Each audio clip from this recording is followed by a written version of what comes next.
Hi, welcome to Microsoft Build 2017. My name's Steve, this is my colleague Usman, and we're going to be giving you a quick lap around Python in Visual Studio. If that's enough to get you interested and you just want to dive in and get started, here are some links to go to. visualstudio.com/Python will get you the downloads, and there's the docs link as well. I'll show you these again at the end if you need to hear the rest of the talk before we get there. And if this sounds familiar, you may have been using these tools already. We've been available for Visual Studio 2015 and earlier through the installer, but now we're refreshed, updated, and integrated into the next version of Visual Studio. Usman, tell us, how do we get it? Visual Studio comes with concepts of workloads. Developer can pick and choose the specific tools they require by choosing individual workloads. For instance, if you're an ASP.NET developer, you can just go ahead and download the ASP.NET web development workload. In Visual Studio 2017, we have Python support delivered via two workloads, the Python development workload and the data science and analytical applications workload. Let's look into the data science workload. This comes packed with F# support, Python language support, and R language support. But more than that, it has the Anaconda distribution, the Python runtimes that you need. It comes with the Microsoft R client, and also other Python support such as web support and support for cookie cutter templates.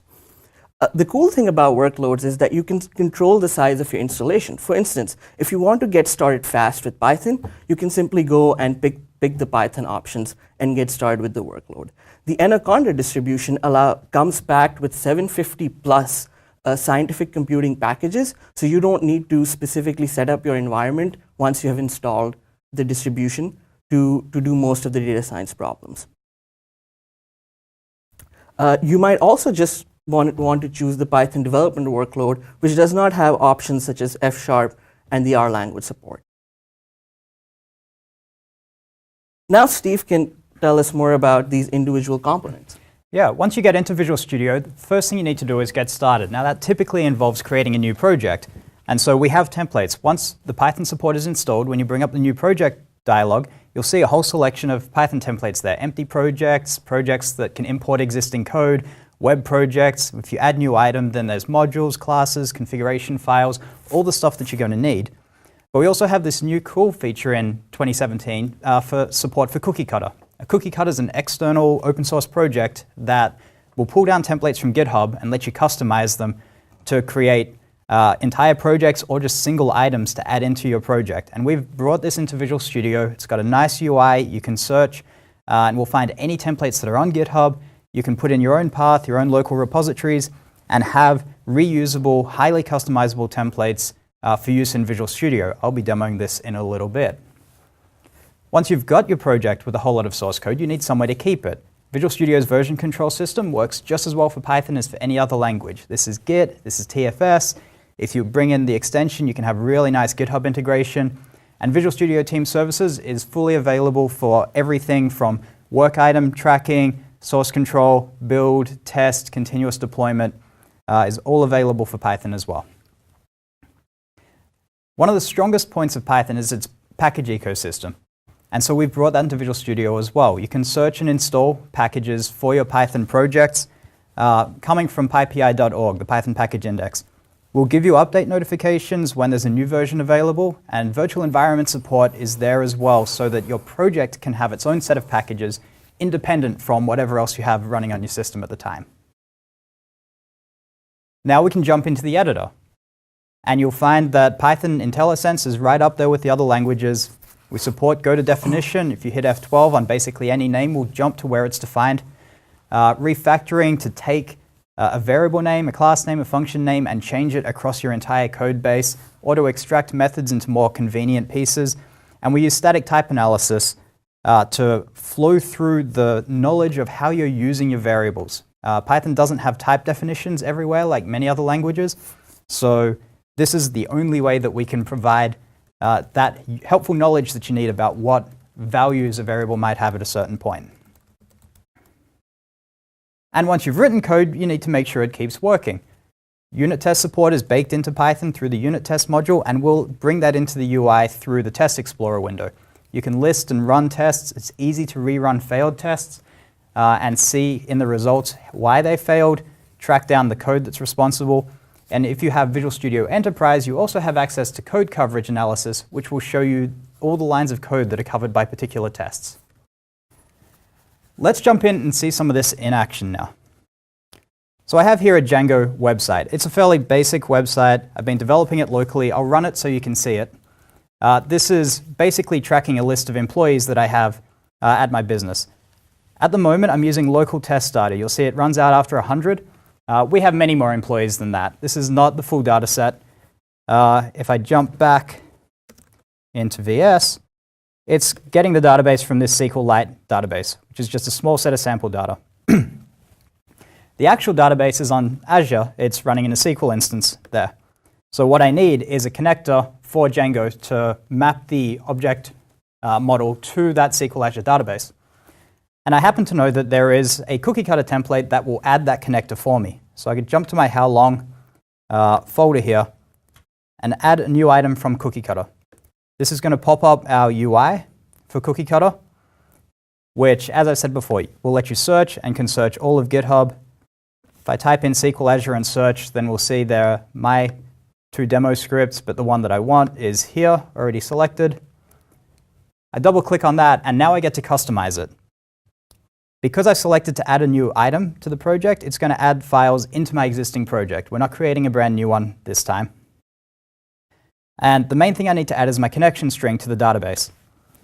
The ... here pops up a helpful dialog so that I can do this easily.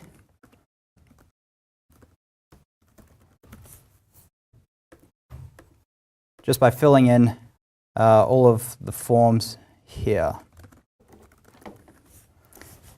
If I got everything right, then I can see my database name. And now I've filled in the connection string. And you can see my password there. That will be changed before this video is released. And I can add to project. Some extensions that we've added to Cookie Cutter that aren't in the core project and are only available in Visual Studio. This extra tasks on completion is one of them. To add this connector, I need to add some extra packages. And because we know you're in Visual Studio, we know you need these packages, we'll forward that through and add a notification that just says you need to install these required packages. And you'll probably want to install them into your virtual environment. So we'll just make that a one-click. The extra pieces that I need are now installed. And the files that I've added are now in my project. And you can see here my database config for Django has been added here. And there's some basic instructions on how to import it into settings. So let's jump over to my settings file and just import it in place of the existing databases thing. So I know this has gone into howlong.SQL Azure Django. And you'll see that even though the files just got added, all of the completions are showing up. There's still some work going on in the background to update the new packages I installed, but I can start using it straight away. The databases dictionary is defined. If I hit F12, then I can see the places where database is defined and jump to it. And now, if I save and rerun the program again, we should get a new page pop up. And this is going to go off to the SQL instance and pull down all of the employees and render them on one page, which means I have to stall for this bit because rendering that many rows on a single HTML page actually takes a decent amount of time. And so if I do stop talking, we're just going to have awkward silence while it's rendering all of that.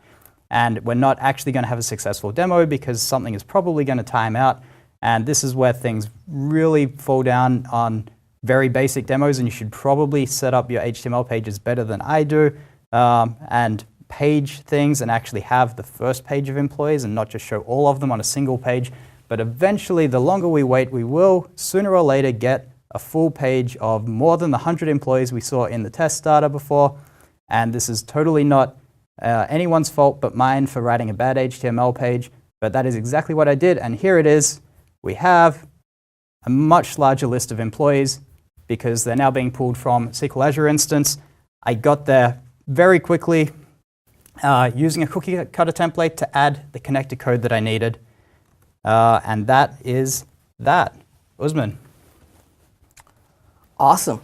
Let's switch gears and talk about debugging now that you know how to set up a web project, modify it to add a database to it, and set up your environment. Visual Studio supports the same level of debugging that it does for C# for Python. You can set up breakpoints, you can set up conditional breakpoints that are triggered when a variable value goes over a certain threshold. You can set up actions to take against those conditional breakpoints, such as logging a condition in a file. You can inspect locals, you can hover over variables to see their values, you can modify those values in the locals window, you can evaluate expression in the watchers window, and if you don't have exception handling in the code, you will get the pop-up for exceptions when the debugger hits them.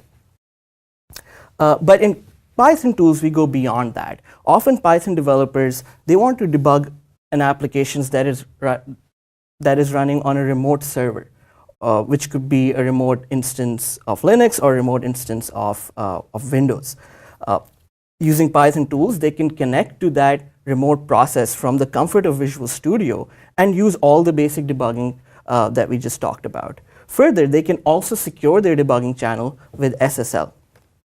We have another cool feature in Python tools that allows developers to debug code that mixes Python and C. Often developers would do that to improve the performance of their code, or if they want to call a platform API, such as call into a device peripheral to read some data. In that scenario, we have combined call stacks where call stacks for both Python code and C code are interleaved and the transition between them are clearly marked. If your Python frame is active, you can inspect C variables in it. And if your C frame is active, you can actually analyze your Python objects. So this gives a nifty way to debug code that mixes both of these languages together, something that advanced Python developers would find very productive. Now you've debugged your code and you're ready to profile it. Profiling can give you some interesting runtime insights. It can show you what the call tree of your program looks like, give you details about the functions, the processes, and the modules it calls it to. On the summary page of the profiler report, you can actually just glean which part of your program is carrying out the most work, or which part of the program most time is spent in. These insights can help you architect your application better.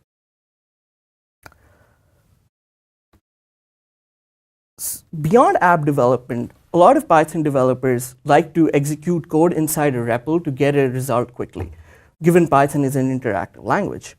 In Visual Studio, you can execute code in the REPL, you can prototype code in the editor and then send it to the REPL with one click, and you can also visualize results inline in the IPython mode if you have Anaconda installed.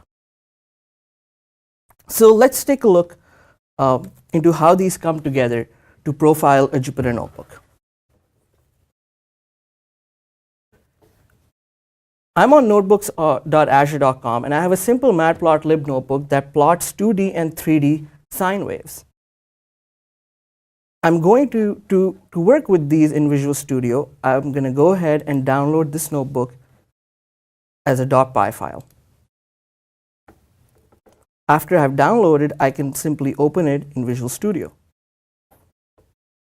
Here I have the same matplotlib notebook open in Visual Studio as a .py file.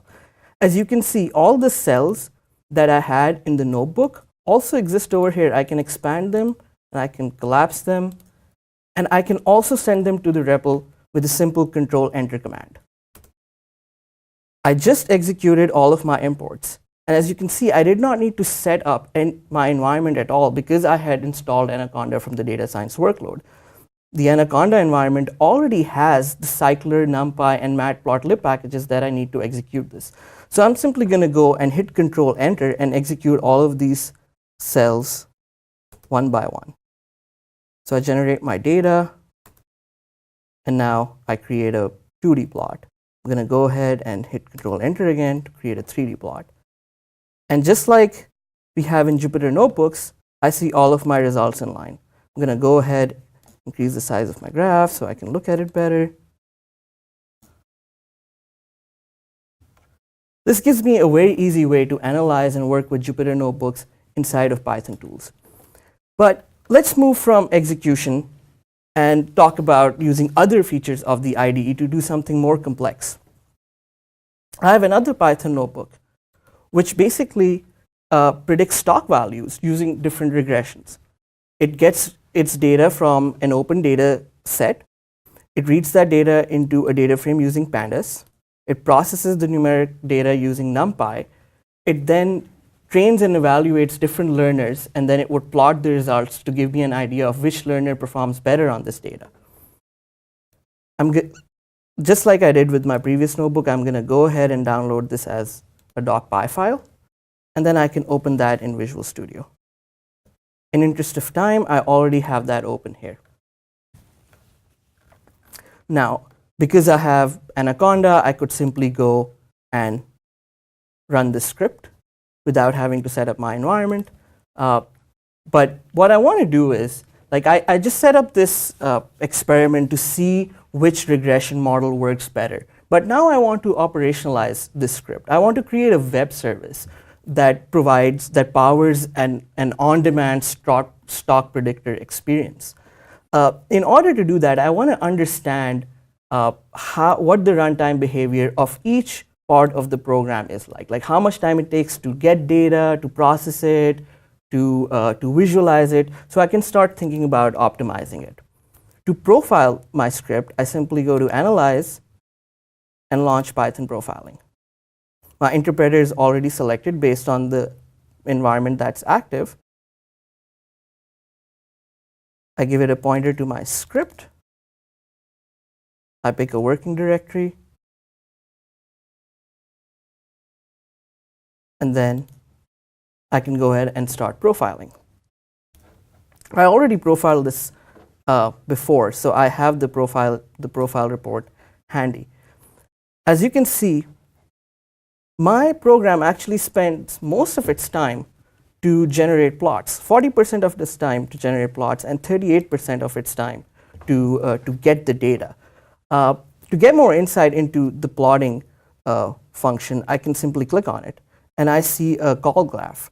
I see what function is calling into what function and how much time is being spent across different functions. And I can see that the show function in the matplotlib package is taking 36.2% of the time.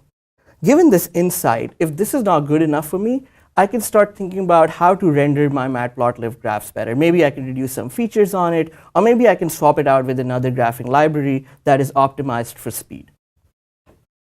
So these debug, I can also use the debugging features to debug my code.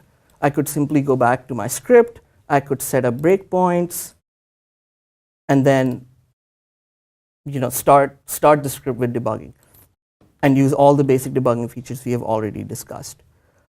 So Python Tools for Visual Studio allows you to get a level of insight into Jupyter notebooks that might not be possible if you're simply using Jupyter. This gives data scientists with the powerful tools they need to operationalize their code and improve their runtime performance. With that, I'll turn back to Steve. Yeah, great. So that's a very, very quick lap around all of the things that we have inside Visual Studio. Python support is there. Our support is there. A whole lot of data science features are coming online. We wish we could have spent more time going through it now. But if you do want to learn more, visualstudio.com/Python is the starting point. There's also the documentation page on docs.microsoft.com is going to walk through a lot more of the features. And we hope that you'll join us in Visual Studio.